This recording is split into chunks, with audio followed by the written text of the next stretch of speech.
Keep that action going for Miss Danielle Panabaker.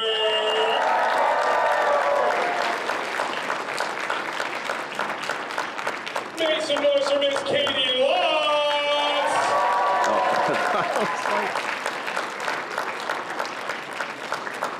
One more time for Miss Candice Patton. Wait, we have an extra chair. Why do we have an extra chair? Ladies and gentlemen, I need y'all to make some noise for Miss Bitsie Tulloch. Nice. Yes. Wow, that's a whole right there for you. Yes. That's a whole panel. Willa's right here. Hi. Yes. Yeah. No, it's all good. It's all good. How's everyone doing today? Great. Love Great. it. Love Happy it. Sunday. Today's Sunday. Yes, it's a happy Sunday too, right? It almost, you're like, is it Sunday? You're right. How are you guys? We have a second Saturday. That's what we're doing. We're just, you know, keeping the vibe going. Willa, how are you doing today? Are you having a good day? Yeah, no, it's been going around great today. That's awesome. Nice That's day. awesome. You had a lot of fans yesterday. I'm really glad that you were able to stand up straight and really kind of be out here to enjoy the day with us. So we appreciate that. You look fabulous. Right? A little overdressed. Come on. A little overdressed. Can we have some noise for the dress, please? Willa's looking fabulous. Thank you, thank you. I It feel took like hours. She updressed for today because of all of you ladies. I mean, as true icons, she wanted to represent for all of you. So that's what it's all about. I love it. Appreciate that. Thanks, girl. Okay, so the Arrowverse is this wonderful, magical thing that has brought all of us together over so many years as phenomenal storytelling, but it's guided through great characterization. And each of you represents something very special and fabulous when it comes to your particular characters. If you don't mind, what was it that you wanted to bring in terms of storytelling? And Bitsie, we'll start with you as the newest, to the Arrowverse as a whole. Well, I actually am a little, I don't think that we're technically a part of the Arrowverse, which has always confused me. I have no idea why. I think a lot of it had to do with just filming in COVID. But as far as playing Lois Lane, yes.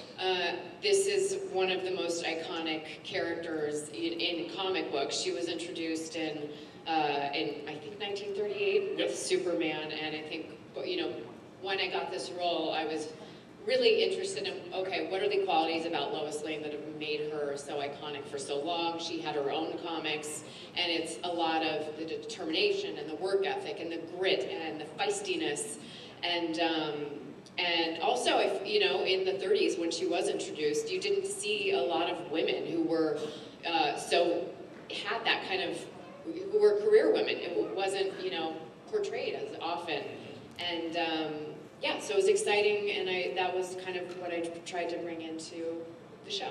It's wonderful. Make some noise for that, y'all. Come on. Candice? Yeah, I mean, I feel like for The Flash, for me, it was about bringing the romance and the family aspect to the show, and especially doing that as a Black woman in a controversial kind of casting sort of way. It was really important for me to, you know, make that dynamic with Grant work. I think it was really important for me, for that to be successful. And a lot of that inspiration came from Lois and Superman. Hey. I always would say, like, you know, Barry and Iris are the Lois and Superman of The Flash, and so I got a lot of that kind of romance and that really family-driven idea from those comics too. Yeah. I love that. Caity, you brought a very interesting dynamic across the board and with a lot of growth of your character. What did you want to do when you started versus what she ultimately ended up being? I don't know, I was along for the ride. I think, you know, just the biggest transition was kind of having a character that was on Arrow, which was a very dark, dramatic show, and then going over to Legends, and all of a sudden I'm reading the writing and it's like cracking jokes, and it's like, I'm like, who is this character? But Legends also shifted too, like it became much more comedic. They really leaned into what was working for you guys. Yes, it definitely, by the end of it, we were like full on like parody, comedy, yeah. But even in the beginning, it was like, this is stuff I would never say, you know, originally. finding that dynamic was really interesting. And then to go from being like kind of the outsider, lone wolf, like troublemaker to like the mom of the group was like, so she had a lot of interesting, you know, shifts into becoming a happy wifey, you know, and everything at the end. So it was quite a journey. I love that. I love that. Danielle, you literally split into two with your characterization. So for you, what did you want to bring? I mean, again, similar to Caity, it changed and evolved over the years, but I loved representing, you know, a woman in STEM and science and, you know, getting to see stories that represented, and then, you know, Frost. Whole other journey with her. And you got to see all of it with her. I love it, I love it. Willa, you've been standing here this entire time. Are you comfortable? Oh, yeah, no, I'm all right. I'm gonna come up here because waiting for you to lead me into another question. Better in person. There we go. To answer that question. Yes, please. I have two mics. That's right. So, yeah, I think, like myself, clearly, there's been a lot of iterations of Thea, Speedy, Red Arrow, Mia, Queen, all of those. So it was really cool to do something that I felt was unique and maybe new to that kind of character or that specific arc. And I mean, it did take a little bit longer than I thought it would, but the transition from just Thea to actually Speedy was probably my favorite part, and getting to just do justice to that arc and how the character developed was really, really fun and cool. I love it, I love it. One of the cool defining factors of the Arrowverse truly became the crossovers. Do you have any of your favorite crossover moments that you could share with us? Getting to work with people that weren't in your general cast that just made you smile. Let's start by saying crossovers were exhausting. They were great, like, I have so many great memories, like getting to work with people who were our friends, but we didn't get to see every How day. about us trying to hold up that book that weighed like 100 pounds, and they're like, just hold it. We're like, it's 100 pounds. Yeah, we had the scene together holding, what is it called? The Book of, oh, we don't know. Yes, Book of Destiny. What is it called? Book of Destiny. Oh, thank you. No, that was from the geeks in the crowd, right? That's my people right there. Book of Destiny. I don't know if you guys remember this scene, but that prop was so heavy for no reason. And me and Bitsie are just struggling, the two of us, just to hold Ended up this having thing. to put it on a stand at some point, Yeah. and I'm like, well, you couldn't have made like a foam one? Yeah. They like made it out of stone or something. It was just... Who would win in a race? The Flash or Superman. Superman? Flash. Superman! You say Superman. Flash. Fastest man alive. He's so fast. Well, so is my guy. Maybe at the time. Maybe... I'm gonna stand by my man. I'm standing by my man. Maybe if you rephrase the question Yes. as opposed to who would win in a race, or like who is the more powerful superhero. I don't like your tone. Wow. I mean, 81% say the Flash, so. Yeah, That's what I'm gonna say. The Flash cannot wither by a I am standing by my man. That's right, that's right. Hello. Hello, ladies. As a retired teacher, I would like to know if there was a teacher or a mentor or somebody in your life who inspired you to be who you are today. Great question. Thank you for teaching. Lisa Hale, my theater teacher here in Dallas, Texas.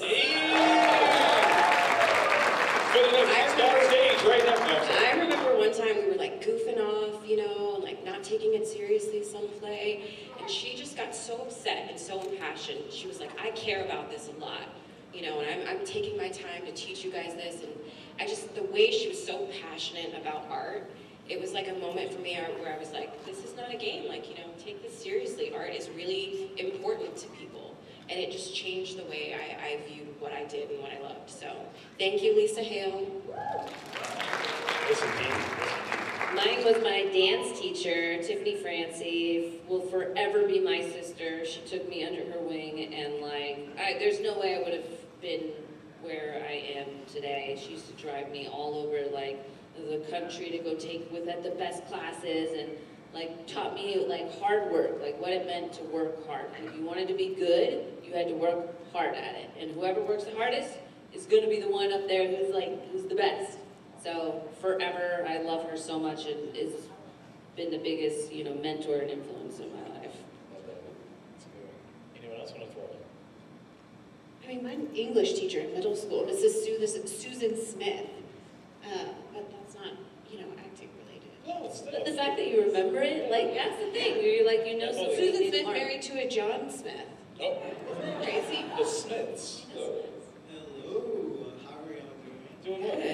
I think I gotta talk to all you guys at some point this weekend. My name is Jermaine. My question's more for Caity and Danielle. Since you guys got to direct episodes of y'all shows, what is it like directing a show that you're in and like scenes that you're in? Caity also directed an episode of Flash. That's right. Whoa. Yeah. Great. It's great. I hated directing scenes I was in. I found that really challenging to pay attention to all the things you have to pay attention to.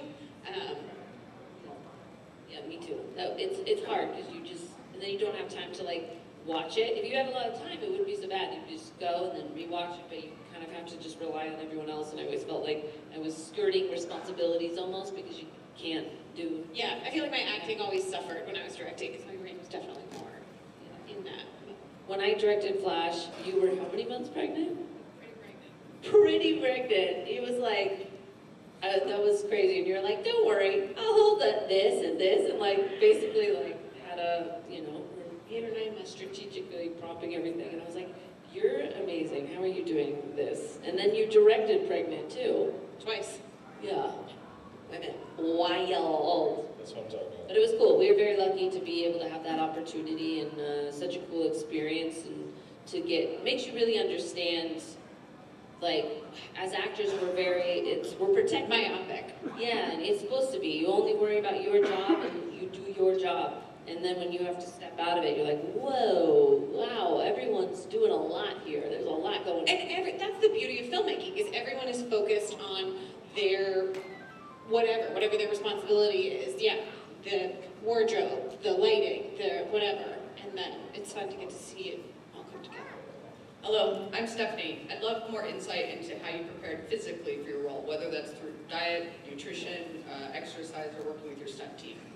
But I feel like Caity has some incredible abilities just naturally in her. So I'm always just curious what she does. Do you just like wake up and have abs, or like what? I have like photos of me in the bathtub as a baby, and I'm like, That's Literally chiseled. yeah, so That's like, what I think she. But the stunt team is what, you know, make us all look good. Yeah. Like in training with them, and because they bust their butts every day, and so they'll train you, make it look good. But don't get it twisted about Caity. Caity, you have like an intense dance background. Like she's been athletic her entire life. So like stepping into that role, I think it was like you were destined to do something like that, because those moves come easy for someone who knows their body. She knows how to move her body. Yeah, she, if anything, is one of the only ones here that can say that she actually does a lot of her stunts. And similar for because she really has the ability to do it, actually, where the rest of us are like, my nails, sorry. They might hurt. Yeah, ouch. But I do find dancers have a really, like a much easier time picking up stunt choreography. So like I was saying, similar to Grant just knew instinctually how to move and what to do. Yeah, I remember when I was working with him, directing him, and it was like, wow, okay, yeah, no, dancers do. They like, you communicate with your body, and your body is like an extension. It's your tool. It's like, if your voice is your instrument, dancers, like your body's your instrument. Absolutely. The Arrowverse is truly iconic, and each of you added to that popularity with a plume and grace and style. Thank you so very much for everything that you've contributed.